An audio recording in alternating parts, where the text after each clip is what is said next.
Hey, it's Jenica with Jenica's Journals, and I'm back. So I haven't posted a video in a little while, and if you follow me on Instagram, you know that I had my computer hacked and several of my accounts taken over, and I didn't honestly think I was going to get control over this YouTube channel again because the hackers took my Google account associated with this YouTube channel. But I was able to really dig deep, and Google helped me. I didn't think they were going to. I was so frustrated with the whole process of not being able to talk to a live person. But whoa, I just kept going deeper and deeper and deeper into the process. And eventually I got connected to the right form, which connected me to the right group of people, and they took back over my account and then gave me access to the account again. And I am deeply grateful. So I have several different Google accounts. One is sort of my main one that I use for almost everything. And then I created another one for this YouTube channel, kind of separating my main YouTube with my Jenica's Journals. And it was that one, the Jenica's Journals one, that I didn't keep as close an eye on it, and I didn't have as many of the safety features that Google offers. And that is probably the reason why I lost the account. So anyway, I will let you know, just a little FYI, if you are as clueless into all this like techie internet stuff as I am, that all those forms of verifying you are extremely important. I thought they were annoying. I mean, I understood that they were important, but I thought it was really annoying when I had to enter a code, or I had to have the authenticator app, or I had to do all these other things. I thought that was super annoying and somewhat confusing. But actually, they're there to protect your account and protect your information. And I would imagine as time moves on, we're going to have more and more of those ways because, well, anyway, it's just the way of the world, I guess. So anyhow, I have my YouTube channel back. There were no changes except a email that I didn't recognize. So that's another thing I will let you know. If you ever lose account and recover an account, or even if you haven't lost it, I would go in and periodically to your Google account, your Microsoft account, your Apple account, whatever you use, and check and look at who's been in your account. So where those devices are located, if you recognize them or if you don't recognize them. And if you don't recognize them, like either report them or get rid of them, and definitely change your password. And then make sure all your ways of verifying that it's you are still the same.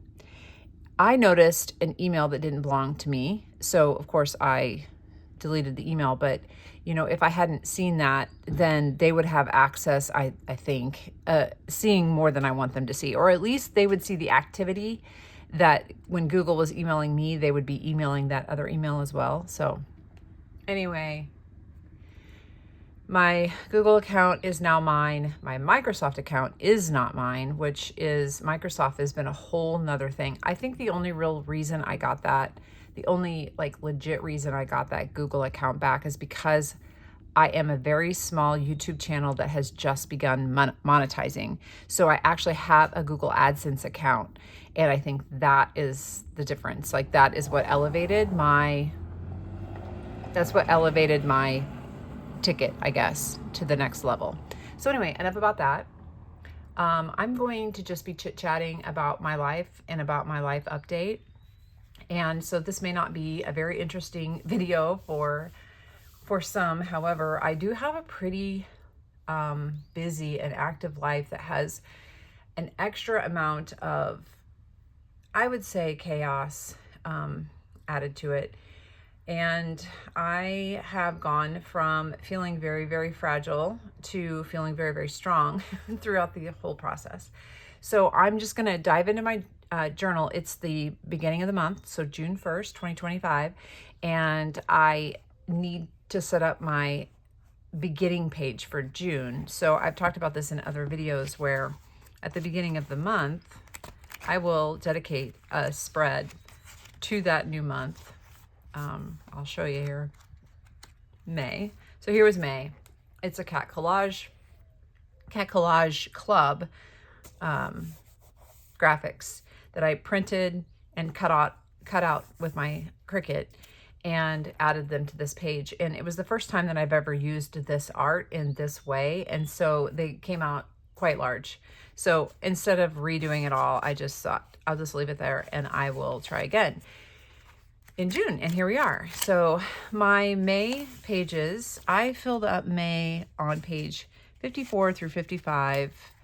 And then I ended last night's writing at page 111. So 50-ish pages for a month. And let me just say, it was a wild month. It was an incredibly wild month. So I look back through and I remember I did cut my finger pretty bad while I was doing leather work. I have been coming to grips with my father's illness. My whole family has, so there's a lot of that. My kids ended school. I have 3 college-age students and 1 junior high student, and they all ended school at the same time. So there was a lot of family time, and which was nice, but it wasn't very it wasn't stressless, let's just say. I traveled north to see my parents quite a bit. I made a new little logo, which was fun, for Jenica's Journals. Ordered leather. Here was a graduation for my high school son. That was a lovely day. But these days are very stressful for me, not because of the emotion necessarily, but because I would rather be at home curled up on my couch or on my front porch. And this requires being around a lot of people, dressing up, and just attending events, and it's just a lot for me. So a lot of just ink on these days, a lot of feelings. I used Cat Collage Club graphics through a lot of this. It was sort of my theme. Tried times getting out. This one, my husband and I went out for breakfast. Then we had a college graduate. So that was a blast. Again, it was a little less work for me, but even more people, and we still had to dress up. So, and then my son moved. I had a son move from across the road to 2 hours away, or hour and a half away. That was a huge deal. And then I also took my friends I did a little bit of traveling with my family. My oldest son moved. I feel like I need that number to go down so that I can like reset my way of thinking, reset my life, reset what I'm going to do next, because the way that made to order experiment rolled out is not anything I ever want to repeat again. It was a lot.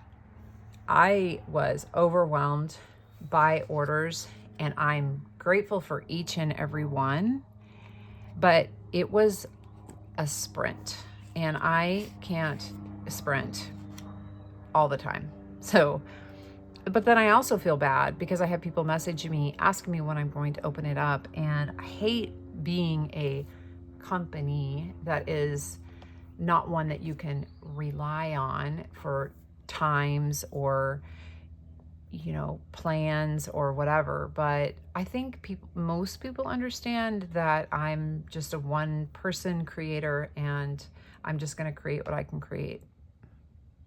And I love the support is wonderful, but I can only do as much as I can do. Obviously, I mean, that goes without saying. So thank you for all of your support. And I'm not exactly for sure how I'm going to bottleneck some of this for the future. I really miss the way I was doing it before, where I just made the piece and listed it to the shop. I miss that, actually. I had done an inventory check and found a few pieces that I had that were ready, but they weren't listed. And so I updated the listings, and they sold rather quickly, which I think is just humbling and awesome. But I missed I realized how much I missed that. I thought when I was doing the made to order that it was such a great break from having to take a picture of each piece. But now I really liked taking pictures of each piece. I really liked updating the listings. I really liked hearing the cha-ching sound on my phone and knowing that I got an order and packing up that individual order. It was fun. So I realized that that's not the best way because I can't make all the sizes in all the different leathers and make multiple ones.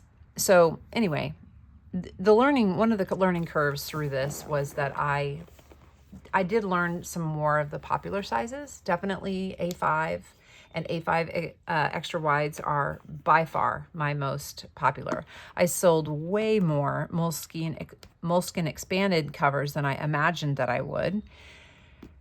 So I would say, let's see, it was A5, A5 wide, moleskin expanded, and moleskin, just the regular size moleskin.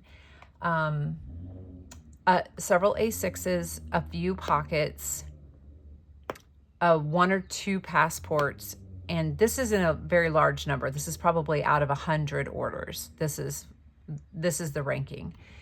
And I'll tell you what, when I would scroll down to the next order to get ready to make the piece, I would be really overjoyed to see a pocket size or a passport or an A6. Oh, also B6 Slim. Sterling Ink's B6 Slim size was also a popular one.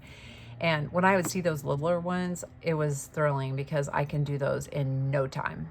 So these larger A5s obviously take more time, not necessarily to build, but to stitch. So I also completed a backpack, which I should show, but I don't have it right now. I think I'll grab that.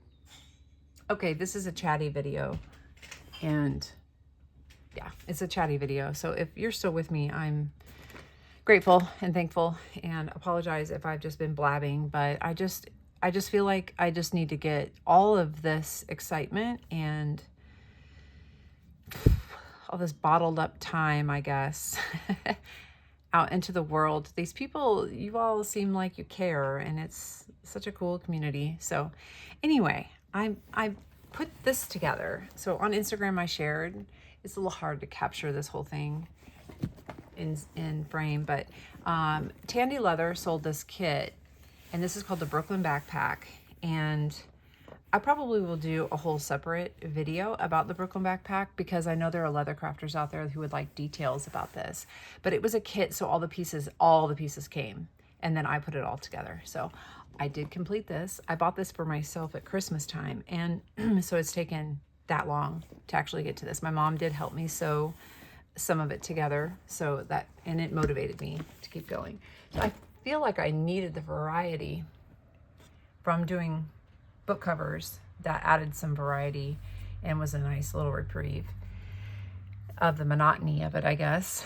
I also wanted to give a little update about the companion. So I listed that new size cover, and I should have it here to show you, but I sold all of them. But my mother kind of came up with this size. She had said that she wanted a book cover for a 3x5 notebook that opened like a book. So she had one that opened from the top that I had made her. I am going to go get it. Okay, I don't actually have any of the leather covers. I've sold them all. But she actually bought a pack of 10 of these very inexpensive notebooks on Amazon. She uses them for grocery shopping lists. Apparently this is 3x5. I feel like it's not, but it says that it is. And I do have a ruler. I'm going to actually... I don't know if I do or not. Anyhow, she wanted me, it's centimeters.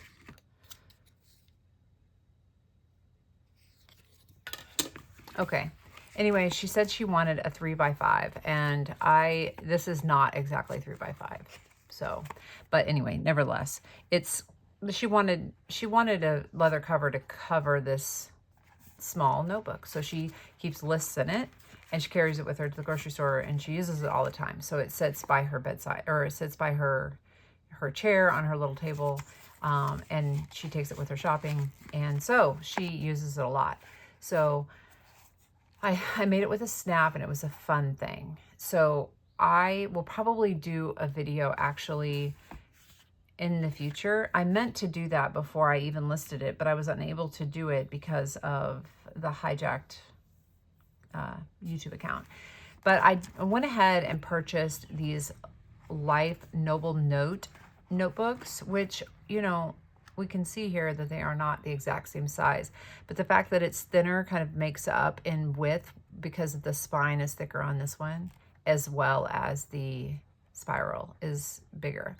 And I just bought like 10 of them on jet pens. This is a ruled one, and this is a grid one. And I've just made these available to purchase just about at cost to include with the companion notebook. So I'll go into that more. I thought I might do that now, but I think I'll just wait since I don't even have the leather cover. So my mother is helping me. I will cut them out and build them, and then she is stitching them, helping me stitch them, and then I'm listing them, and they are a really fun thing. They are not currently listed on my Etsy because I don't have any in stock right now. The last thing I thought I would talk about, because I have chatted for quite a while here, and I literally am being very random, so like kind of whatever is around me is what I'm talking about. I purchased this. It is a Milo. Yeah, I think that's how you say it, but I don't know.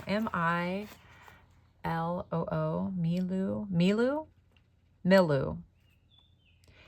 It's Greek, so forgive me. But this is a company that makes leather little pouches and backpacks and bags, and I love this, and I'm going to go into my pin pouch on another video as well. So this is just something I talked about on social media, so I thought I would just show it here again. And I love it, and I am going to share why I'm using this instead of another one that I just recently purchased, because really it was a battle of pin cases. Here's another one that I abandoned. So okay, so I think that's all I have. This video was very random and very chatty. Upcoming videos, I hope to do a video about my pen cases. I hope to do one more in depth on my backpack. I still am wanting to finish the little series on my Etsy shop. I want to talk about the current state of my made to orders. I just think if I go into all that, this video will be incredibly long. So I just wanted to say I'm back and thank you. And I'm happy to be back. Very happy, actually. I enjoy making YouTube videos, and I enjoy engaging with people on this platform. One last thing, Lloydstrom Progress, 411 Progress. See how pretty that is? I am really liking this new book. It's lovely. So I am thankful for this chunky A5. Of course, it's quite early in the game, so I'm not tired of it. So anyway, and then my Arnia cover is patina, has beautiful patina on it, and I'll be getting back into this leather very soon. I feel like I built it up, and it's not really even made its way into the world yet. So, but it will be soon. So thanks for watching.